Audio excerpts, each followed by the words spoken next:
This year, the Informer's North American and European correspondent, Michael A. Charbon, has covered the Italian right-wing government, Russia and Ukraine war, civil unrest in Iran, China and Russia working together, the January 6th decision, Trump, Republicans taking the House, and the US border catastrophe. But today we're going to ask Michael, what does he think will happen in 2023 for our final program of the year before we return on January the 19th to a bigger and even better Informer? And Michael is going to tell us what is going to be the big news stories of next year. Welcome, Michael, and Merry Christmas. And before we start, I just want to say thank you for your great reporting this year. Thank you. I appreciate that, Michael. And George Haslam, our executive producer, has done a wonderful job. But I got to say, you were accused of fashion dyslexia. What happened? I mean, I see it's kind of Christmas, those beautiful white teeth, but it's like Peanuts went on an acid trip on a Christmas carol. But it's very nice. It's good. We've got Santa on it, everything. It's my Christmas shirt, but I've been prohibited from internet shopping unsupervised until Christmas is over, I've been told. Well, Michael, it's been a pleasure to discuss with you all the different machinations, as a word that you like to use, which I have learned because of you. So what we're going to do is we're going to just do a quick little appraisal of what went down, and then all those elements are going to reflect on how we're going to look upon 2023. So the Italian right wing, with Giorgia Meloni, one of the first female presidents, took over Italy, which was huge. I mean, I think they had 7 presidents in the last 3 years. So it's quite something. And she's a very staunch person who objects to all the other migrants coming in and basically invading. So she may be starting a tide, to do a phrase, of what's going to happen in Europe. Many people are wondering in Europe if it's going to be in a recession. Well, they believe it's already in a slight recession, and the economists are saying that it's going to get worse, unfortunately. Right now, the euro is at a 20-year low, and that's a lot to do with what happened with Russia and the Ukraine war and the effects it's having with the oil and gas, because, of course, Germany and Italy are very much reliant on Russian oil. So that's a cause of great concern. So if you're interested in traveling to Europe, 2023 may be a better time. They'll be very much looking for foreign currency, and I think the euro is going to have a little bit of a problem.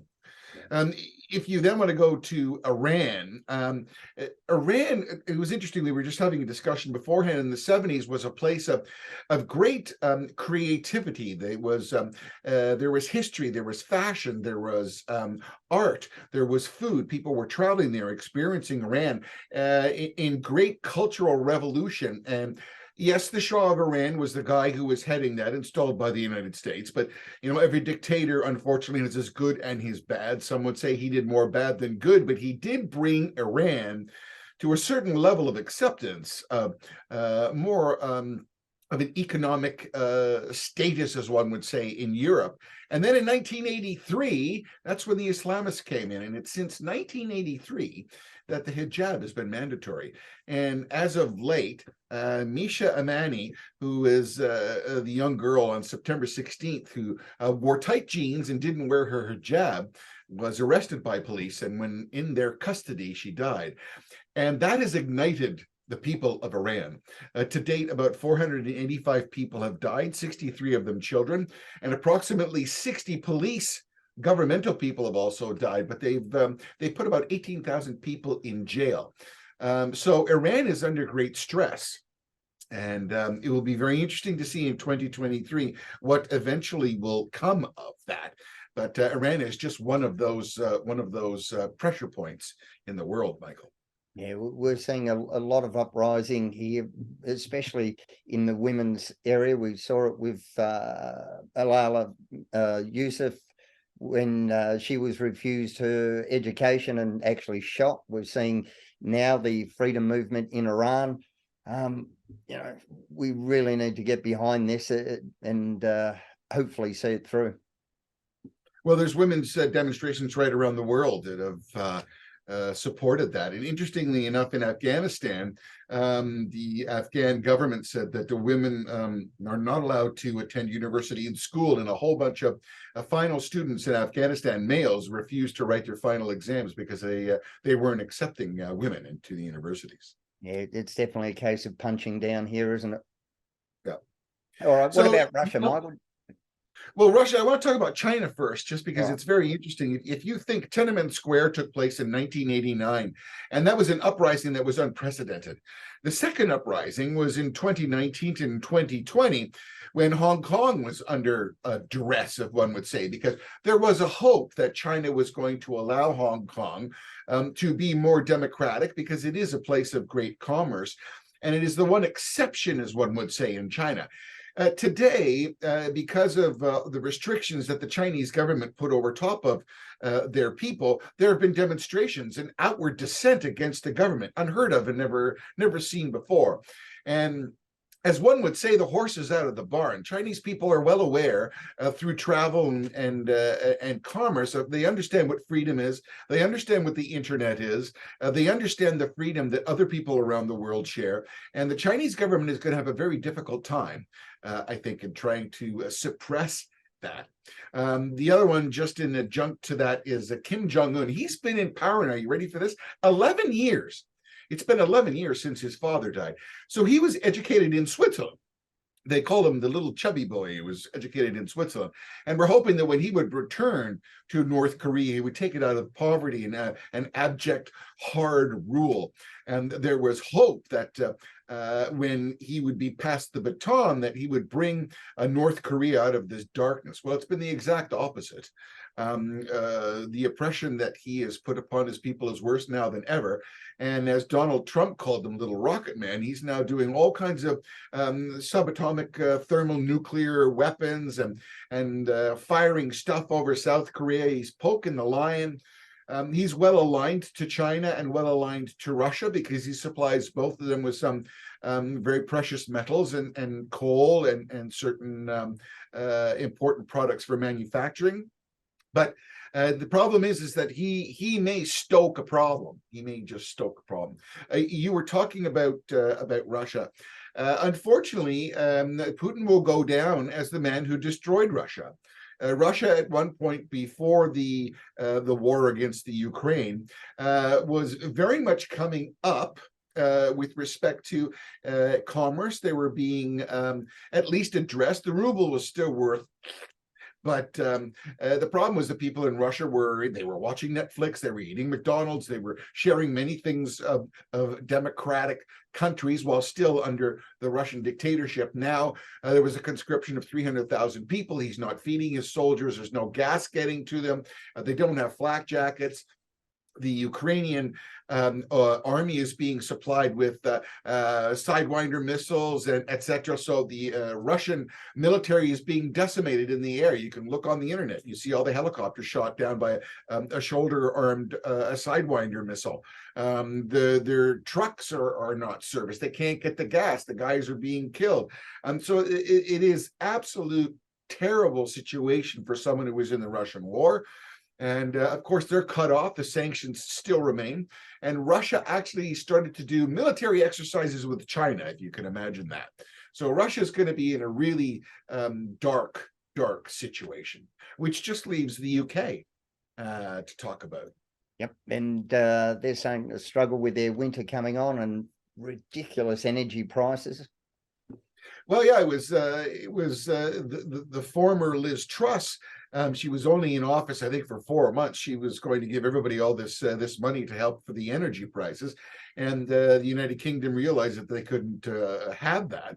But the real big story, before we talk about the economy of England and the UK, it will probably suffer. It may take a little more time to get back up, but there still is a hope that as a result of Brexit, that they will be able to do all the negotiations that they need to get themselves up. But again, the pound, which now is the face of King Charles out. They just released that the other day.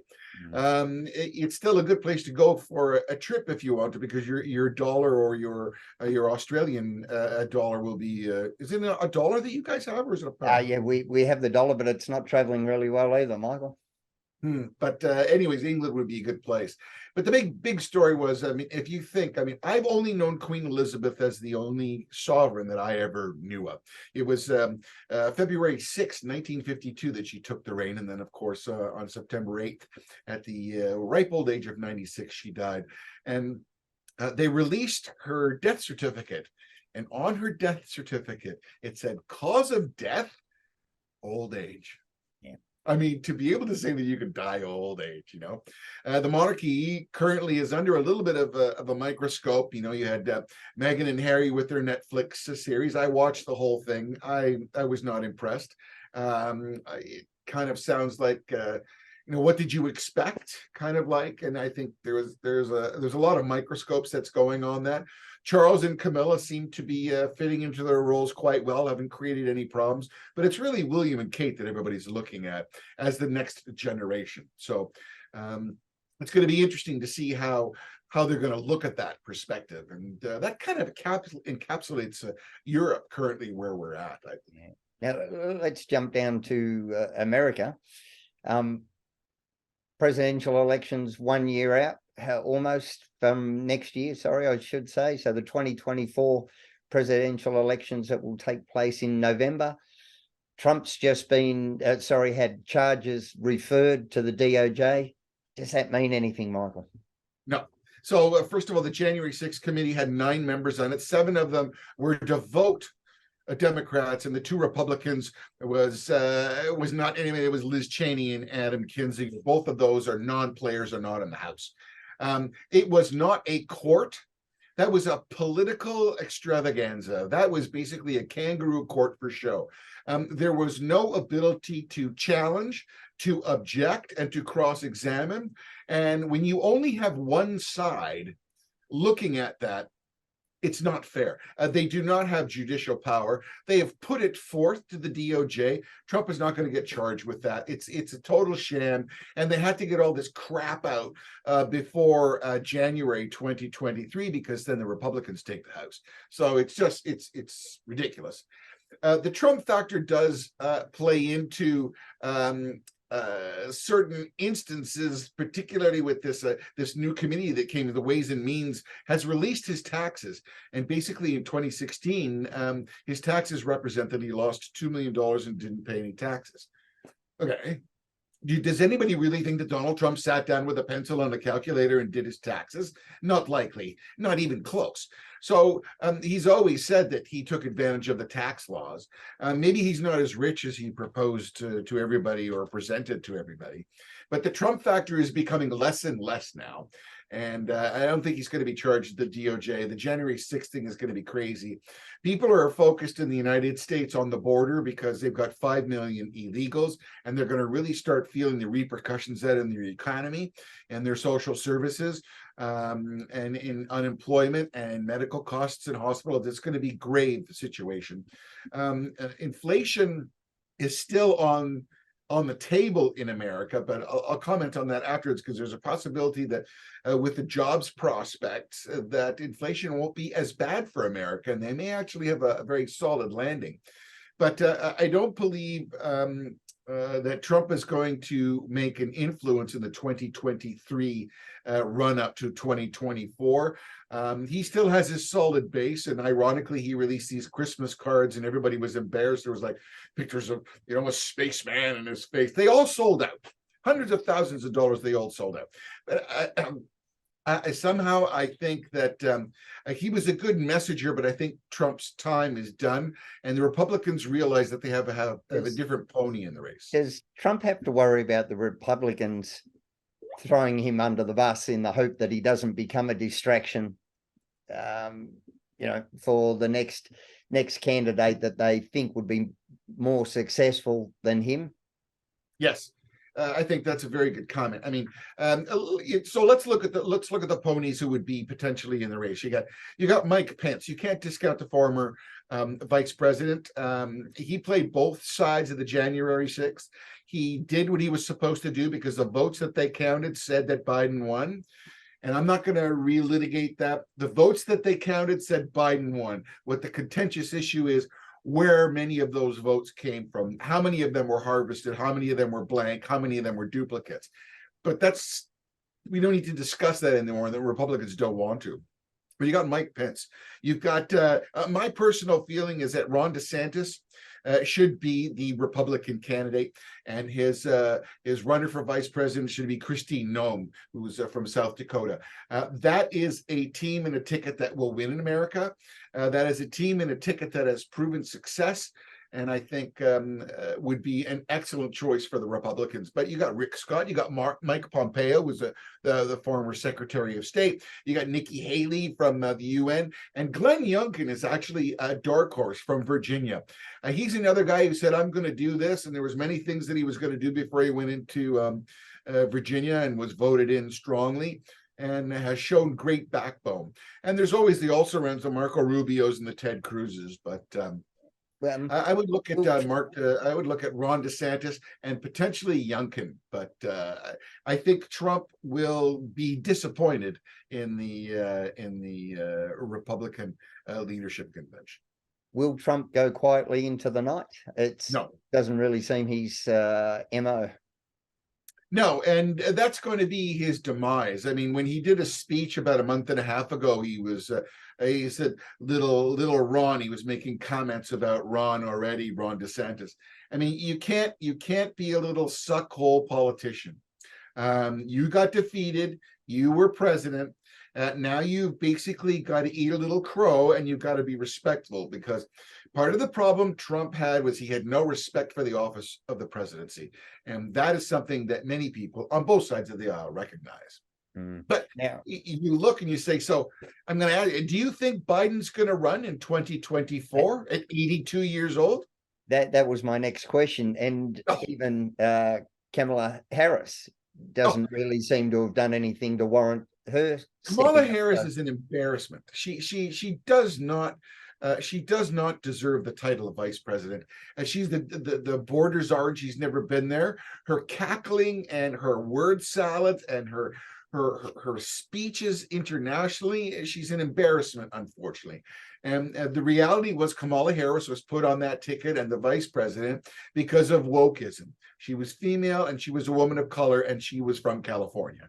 Let's be real. I don't think anybody has an appetite for her. But talking about California, Gavin Newsom could be a potential person who could be running for the Democrats. And Amy Klobuchar was a lady who always came across very nice to people. She was not offensive, and I think she has a chance. Little Pete Buttigieg, which is absolutely ridiculous, some little mayor from some small town who he doesn't fit what it is, and there's too much hair on that tennis ball, for lack of a better example. And Elizabeth Warren, I mean, nobody wants to hear from Elizabeth Warren. Some people do in the Democrats, but I don't think so. And Bernie Sanders, no.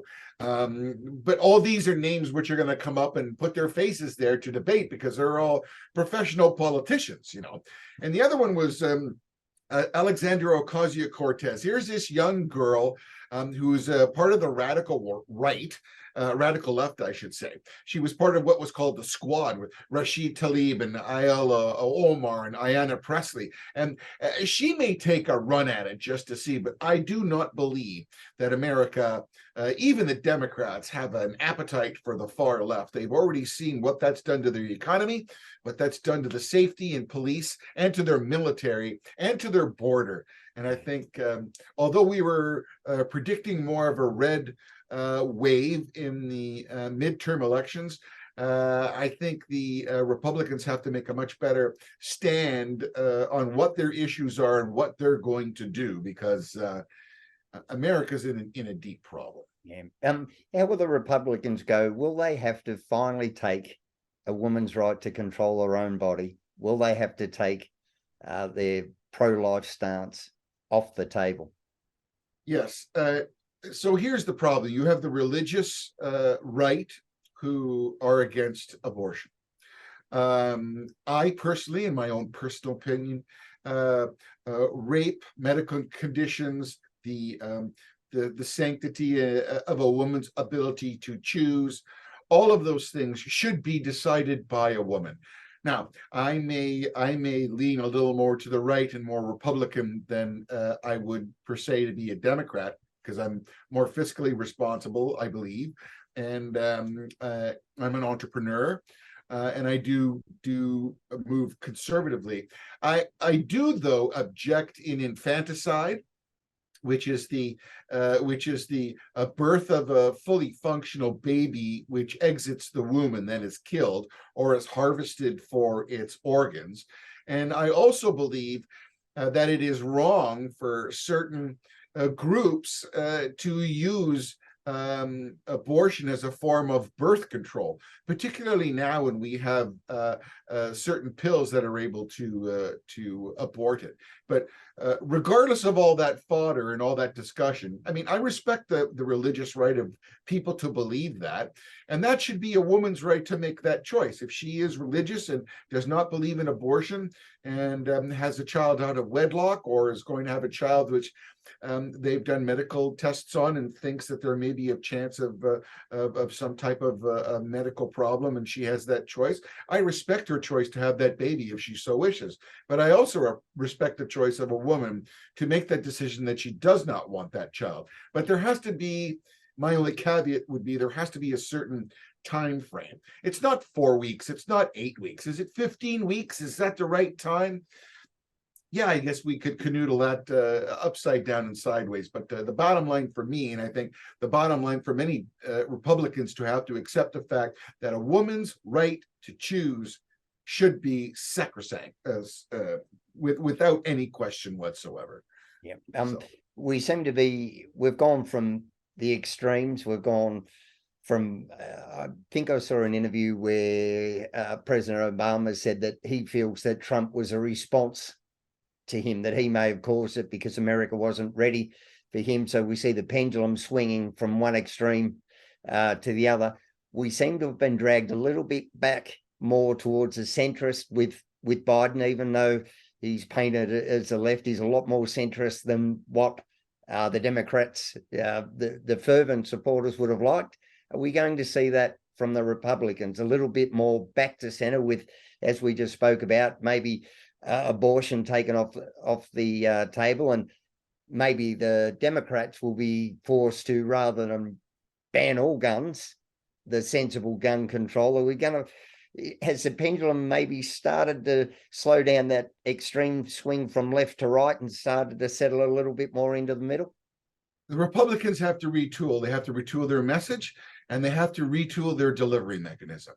If the Republicans are going to win the 2024 election, they've got to talk about facts. They've got to talk about what they're going to do and the results that they are going to generate. The Democrats have nothing to run on. The Democrats have a real problem. They've got a border problem. They've got an economic problem. They've got an oil problem.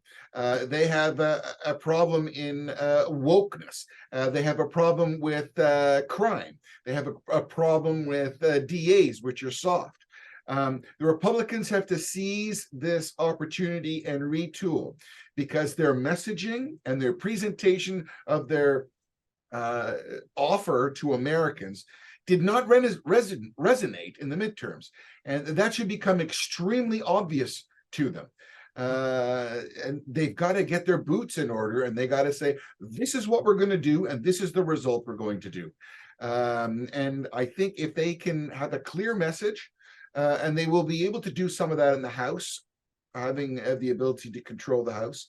And the Senate, although many Democrats are saying that the Senate 51-49 is the Democrats to own, Christian Sinema and Joe Manchin are still dark horses.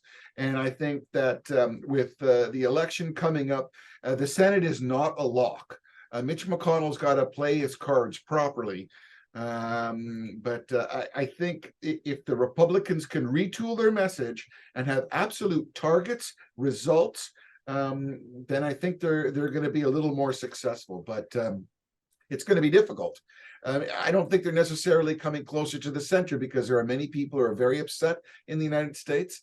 Murder rates are up, crime is up. When a head of lettuce in Canada, which used to be 99 cents, is now $6. When a jar of mayonnaise for me used to be $2.39 is $6. It is absolutely shocking. We've all gone Christmas shopping. I believe we've all gone Christmas shopping for food, and it is like, oh my goodness, what the heck happened? And there's going to be a fundamental shift, or there's going to be an absolute catastrophe for certain people. All right, Michael, we've got to tie it up there. So once again, Merry Christmas. Thanks for all your great reporting over the year. And I really look forward to seeing you again next year. And mate, I hope you have, we say here in Australia, I hope your Christmas is an absolute belter and the year ahead is even better. Michael Ray, thank you to you and to George Haslam, and all the viewers on The Informer. It's been a pleasure to be part of this. I enjoy our discussion, and I appreciate the opportunity to speak on this platform. To all the folks in Australia, have a good one. Thanks, one. Very, very Merry Christmas to all of you and good health. Likewise.